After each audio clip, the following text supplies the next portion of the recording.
honestly, it's little chumps like you that think you're young phenoms of this high school football stuff, bro. You throw one TD against my boy Tess and Oxy, bro, you're still nothing. You hook up with your bro for what, like a 12-yard bomb? It ain't nothing. You are nothing.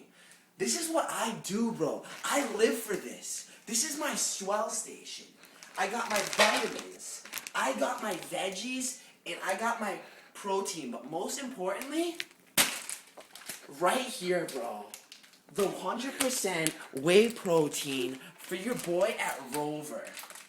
Next thing that you have to worry about is when you're getting Apache life flighted, bro, to a hospital near you. Okay?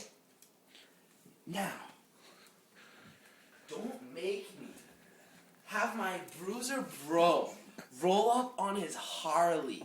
Cause I swear, things will happen.